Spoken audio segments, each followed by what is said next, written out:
Hello everyone, welcome to our YouTube channel Diksha's learning lab और मैं हूं आपकी forensic educator Diksha Sharma.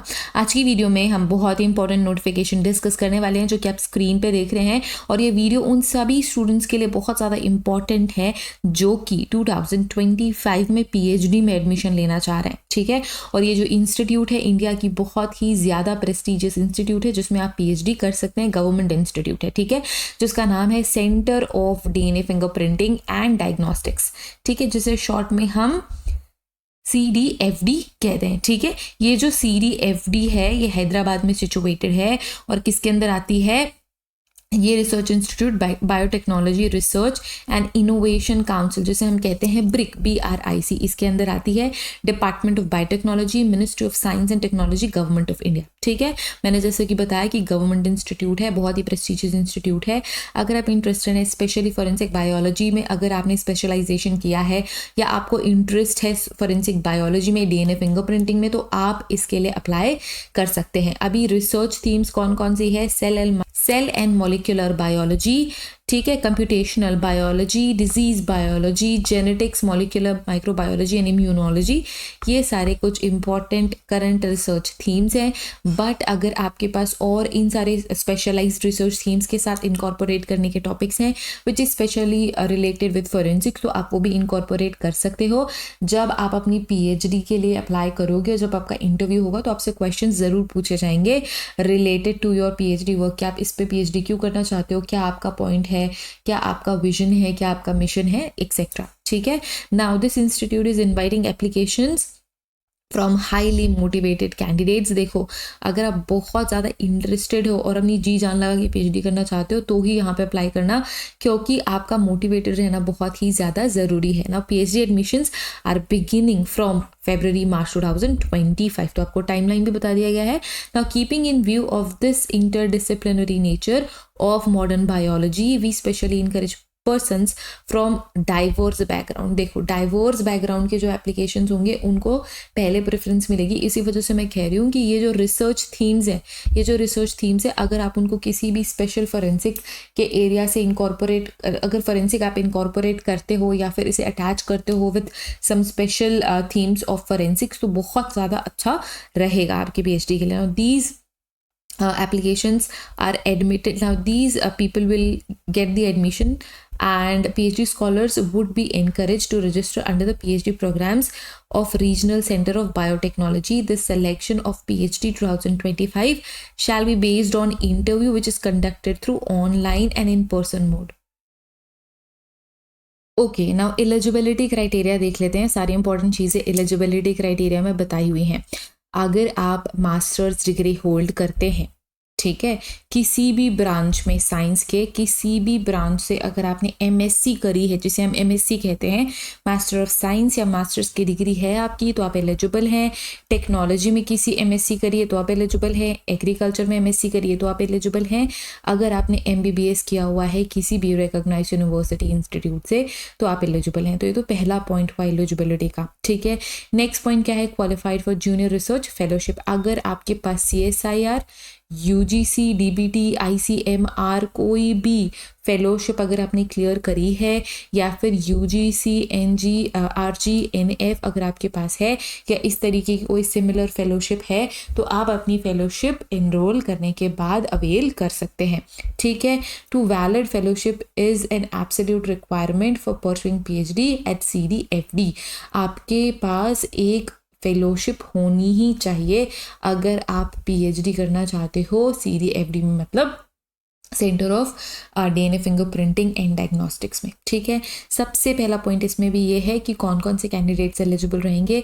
If a candidate fellowship result is awaited, the candidate must update the fellowship status positively before the interview। अगर आपने वो criteria fulfil कर लिया है और आपका जो फेलोशिप है वो अवेटेड है, मतलब आने वाला है, तो उसका जो भी अपडेट है वो आपको इंटरव्यू के पहले पहले बताना पड़ेगा कि आपको फेलोशिप मिल रही है या नहीं मिल रही है। सेकेंड पॉइंट क्या है? Through a candidate is Though a candidate is allowed to submit application without having qualified valid fellowship, only those candidates who submit proof of having a valid fellowship will be eligible for interview.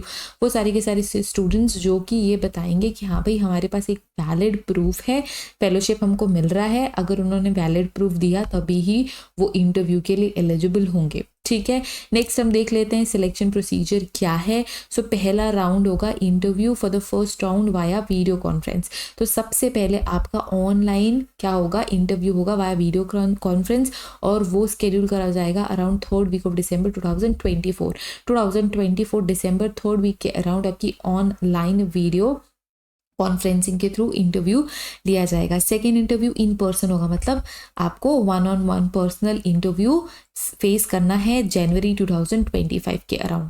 इसी दिन आपके कोई date schedule करे जाएंगे. ठीक है, now the list of shortlisted candidate for first round of interviews will be displayed on the website in the last week of November 2024. Last week November 2024 में वो सारे के सारे कैंडिडेट्स जो सिलेक्टेड हैं उनकी लिस्ट वेबसाइट में अपडेट हो जाएगी. दिसंबर 2024 के 3rd वीक में आपका जो 1-on-1 इंटरव्यू है, पर्सनल इंटरव्यू है, इन पर्सन इंटरव्यू है, वो स्केड्यूल करा जाएगा. Now subsequent to the second round of interviews applicants will be encouraged to conduct CDFD faculty either in person or through email or phone to familiarize themselves with the research interest of various faculty. ठीक है, तो application procedure क्या है, वो सारे के सारे candidates जो इंटरेस्टेड हैं वो अप्लाई कर सकते हैं ऑनलाइन. आपको लिंक ऑलरेडी मेंशन्ड है, आप इस पर्टिकुलर लिंक पे विजिट करके भी ऑनलाइन अप्लाई कर सकते हैं. ठीक है, कब ये ऑनलाइन एप्लीकेशंस क्लोज हो जाएंगे, तो ये एप्लीकेशंस क्लोज हो जाएंगे नवंबर 10th 2024. तो ये आपको इन्फॉर्मेशन नोट कर लेनी है कि 10th नवंबर 2024 के पहले आपको DNA fingerprinting and diagnostics institute के लिए अप्लाई कर देना है.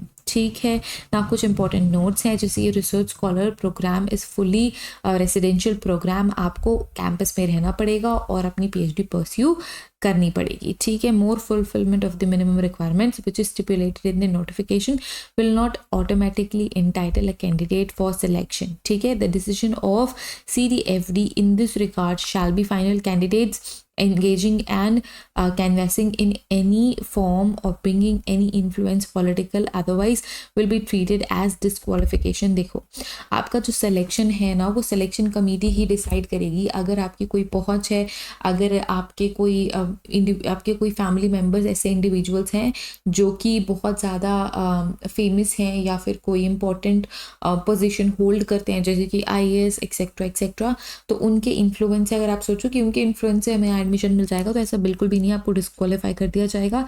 आप अपने प्योरली इंटरव्यू के बेसिस पे ही सेलेक्ट होने वाले हैं. The fellowship must be valid at the time of joining. आपका जो फेलोशिप है वो February-March 2025 तक वैलिड होना चाहिए. अगर इसके पहले तक वैलिड है तो आपका जो एडमिशन है वो कैंसिल भी हो सकता है. इंपॉर्टेंट डेट्स देख लो. Last date of the submission 10th November 2024. Display कब हो जाएगा शॉर्टलिस्टेड कैंडिडेट के names, last week of November 2024. Interview क्या अराउंड इंटरव्यू कौन से मंथ में होंगे, so 3rd week of December 2024. And जो पर्सनल इंटरव्यू है वो 3rd वीक ऑफ दिसंबर 2024 और जनवरी 2025 के अराउंड हो जाएंगे. आप इस पर्टिकुलर लिंक में विजिट करके जो भी नए अपडेट्स होंगे उनको देख सकते हैं. ठीक है, बहुत ही अच्छी इंस्टीट्यूट है, बहुत ही अच्छी अपॉर्चुनिटी है. अगर आपके पास किसी भी तरीके की फेलोशिप है, सो इस इंस्टीट्यूट में अप्लाई करना बिल्कुल भी मत भूलिएगा. ज़रूर से अप्लाई करिए. अगर आप PhD करना चाहते हैं, रेगुलर PhD करना चाहते हैं, अच्छी PhD करना चाहते हैं, तो आप centre of DNA fingerprinting and diagnostic से PhD कर सकते हैं. सिलेक्शन प्रोसीजर मैंने ऑलरेडी डिस्कस कर लिया है, एलिजिबिलिटी भी डिस्कस कर ली है, तो मैंने सब कुछ ऑलरेडी डिस्कस कर लिया है. अगर अभी भी आपको कोई क्वेश्चन, क्वेरी या डाउट है तो आप कमेंट करके हमसे वो पूछ सकते हैं. Thank you so much everyone for watching this video. And ऐसी ही और वीडियोस के लिए हमारा चैनल सब्सक्राइब करना नहीं भूलना है. अगर चैनल सब्सक्राइब नहीं किया है तो हमारा चैनल सब्सक्राइब कर लीजिए. हमें सारे सोशल मीडिया प्लेटफॉर्म्स पे फॉलो कर लीजिए ताकि कोई भी इंपॉर्टेंट डिटेल, कोई भी अपडेट, कोई भी जॉब अपडेट आपकी बिल्कुल भी मिस ना हो. See you guys in the next video. Till then take care, bye bye.